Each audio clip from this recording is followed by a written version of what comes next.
योगेन चित्तस्य पदेन वाचा मलं शरीरस्य च वैद्यकेन योपाकरोत्तं प्रवरं मुनीनां पतञ्जलिं प्राञ्जलिरानतोऽस्मि। योगेन चित्तस्य पदेन वाचा मलं शरीरस्य च वैद्यकेन योपाकरोत्तं प्रवरं मुनीनां पतञ्जलिं प्राञ्जलिरानतोऽस्मि।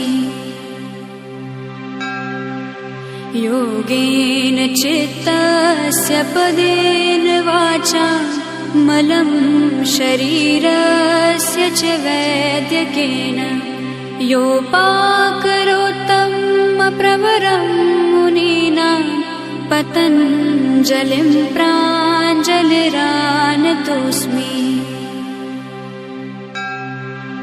योगेन चित्तस्य पदेन वाचा मलं शरीरस्य च वैद्यकेन योपाकरोत्तं प्रवरं मुनीनां पतञ्जलिं प्राञ्जलिरानतोऽस्मि।